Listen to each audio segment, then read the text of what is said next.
When choosing people to work and associate with, do not be mesmerized by their reputation or taken in by the surface image they try to project. Instead, train yourself to look deep within them and see their character. People's character is formed in the earliest years and by their daily habits. It is what compels them to repeat certain actions in their lives and fall into negative patterns. Look closely at such patterns and remember that people never do something just once. They will inevitably repeat their behavior. Robert Greene.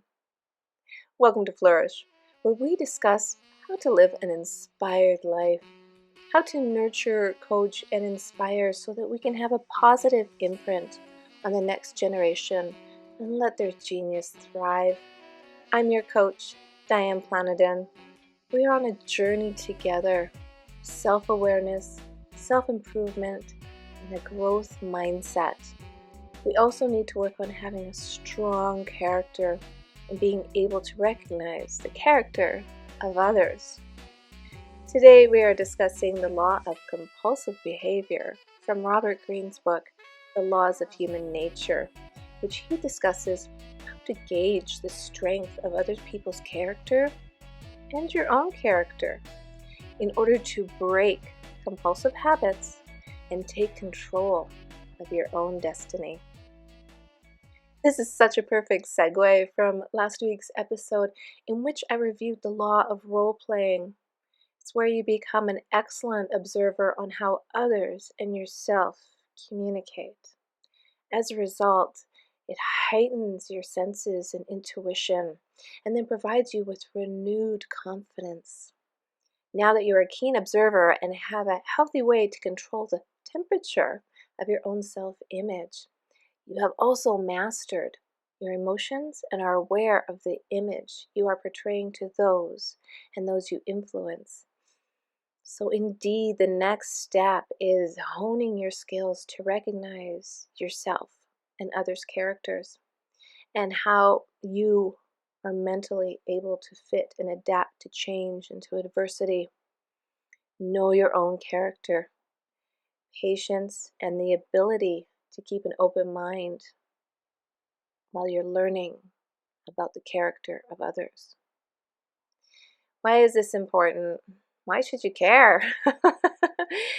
The problem lies in what I spoke of last week. So if you missed that episode, The Law of Roleplay, take a moment to earmark it so you can go back and listen to it.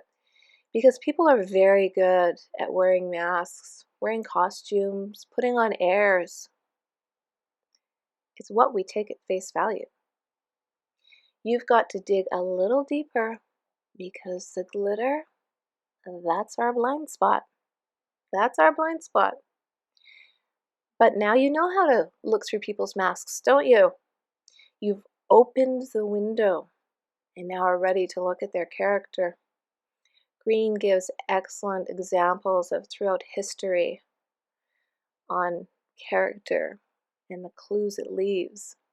But can you think of your own? Can you think of your own example? Something that maybe seemed too good to be true, and oh, it turned out that it really was too good to be true. Take that lesson and build on it. Work on your foresight. Work on your vision for your future and that of your family and those that you mentor. Greene says, train yourself to ignore the front that people display, the myth that surrounds them, and instead plumb their depths for signs of their character. You do this by looking for patterns, decisions, how they work with others. A person with strong character is like gold, rare but invaluable. I love that. It shows your values, your morals. And when those are clear, the decisions you make, the actions you take, well, they become so much easier.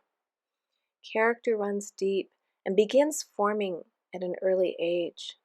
It's part genetics, it's a lot of those malleable years where our parents or those who are caring for us imprint upon us, ages 3 to 4. And then as we develop into adults, we have all these noticeable patterns and these habits are developing. And essentially, the experiences around us are having an imprint on our future character. So as we develop, another fourth layer is in there, and those are our usual disguised as flaws. Sorry about that. Yep. And if they are socially unacceptable flaws, then we work harder even to disguise them. Which begs to question why employers put so much value on artificial intelligence being able to weed out the good candidates for a job when it's so much more to hire someone with good character. Anybody can write a good resume. And I'm pretty sure AI is not close yet to having the emotions required to help you read people and take off their mask. So, where do you begin? Greene says, first, you must come to an understanding of your own character. Examine as best you can the elements in your past that have gone into forming it and the patterns, mostly negative, that you can see recurring in your life. Think about a habit you have that is not necessarily a good one for your health. The reason you continue that habit is because it's easy, familiar. Doesn't require any effort on your part because you have taught yourself very, very well. You can also reshape yourself by replacing a negative habit with a more healthy alternative. Secondly, Greene says you must develop your skill in reading the character of the people you deal with. Watch their actions, observe their patterns, get to know their history. A leopard does not change its spots. You cannot change another person. No, you can't. But what you can do is pay attention to another person and then decide if their morals and their values are at the level of integrity you require in your life. Like I said, when your values are clear, your decisions are easy. Look past the facade. Now that you know we are all wearing a mask, we can look for those character signs. Make a note of these as you listen along, and if you're driving, please don't make a note. But anyways, Greene does give some tips on a few character signs. Observe actions.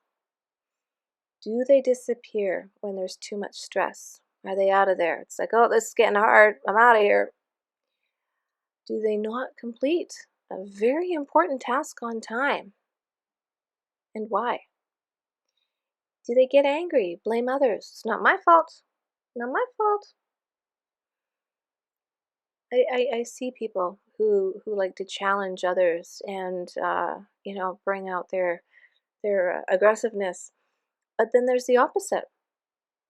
A good character, opposite, is people who rise to the occasion when they're required.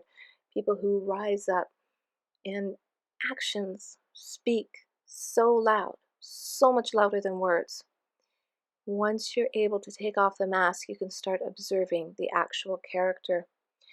Observe someone, or even yourself, when you're under stress. Pay extra attention. What is going on? What are the actions? Because it's not about you. It's not about you. No. Their character has been formed, and you have to decide if you're willing to hang out with them anymore. And observe power. You know, when people get into a bit of a power position, a powerful job, a powerful role, whatever it may be, and it could be as simple as teaching your children, okay? These are all powerful positions in life. And you have to observe, are these people being respectful, empathetic? Or do they rear their ugly head like Medusa and treat people like minions because now they have power? Power doesn't change people. It simply reveals who they really are. Greene goes on to give examples of people who choose certain partners in life and why. People who need to be number one on the freeway, and yet they may seem passive in the workplace. He discusses extroverts and how they crave stimulation and attention from others, and introverts whose boldness will be expressed by their ideas and creativity. Apparently, there's more extroverts than introverts in the world, but there's also a combination of the two, but just, be aware of that. He says it's crucial that you measure the relative strength of people's character. Think of it in such a way that such strength comes from deep within the person's core. It could stem from a mixture of certain factors: genetics, secure parenting, good mentors along the way, and constant improvement. Because we never stop learning, we have to constantly improve ourselves, constantly keep learning, constantly challenging ourselves. Builds stronger character. And this is not something that's necessarily displayed on the outside, and I am paraphrasing here a bit, but it manifests itself in overall resilience and adaptability. This becomes crystal clear when you come across somebody who's talking about someone else and gossiping behind their back and spreading rumors, not in a favorable manner. Understand those same people, those are characters that are easy to read. They are also talking about you behind your back. So don't think you're their little buddy because they're gossiping about so and so. They're also talking about you. They have their own agenda, and it's in their character, it's in their habit. Don't be fooled by the mask that they are wearing. Then there's the hyper perfectionist, which at first may seem like they work really, really hard, unless time goes by and they're not willing to delegate. They want to take control of everything, and that's why they have to work harder. Are you learning anything from that person? Then there's the rebel. I just like to call those grown-up bullies. You know, the high school bully that just never grows up, but he's just taller and bigger? Nay, he or she can be a bully. I'm going to correct myself right then and there. And next is the personalizer. This is a really, really hard person to read because there are nice people out in the world, and we do want to give benefit of the doubt to people. But the personalizer will come across as, oh, sweet, and poor me, and help me, and aren't you awesome? And then the minute you say something that they perceive the wrong way, well, they'll make it a mandate to make sure that you're going to feel guilty about their outcome in life. Yeah, really pay attention to that person. It's a game changer. Greene goes on to talk about other toxic types in his book, which will help you in observing the character of others and your own character and your own habits. This is important, especially if you're raising children or mentoring others. It really helps to understand, why is my child acting out? Why is my child having a temper tantrum? Why are they doing fill in the blanks?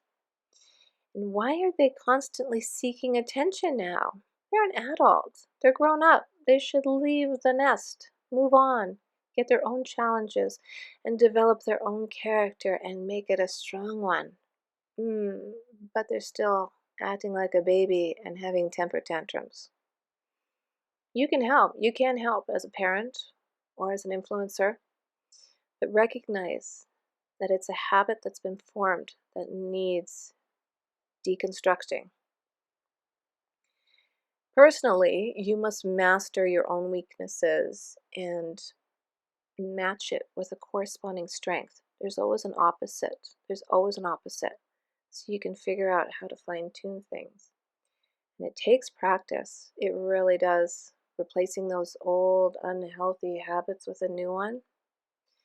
Train yourself to have patience, not to let others push your buttons, to get a reaction to their entitlements.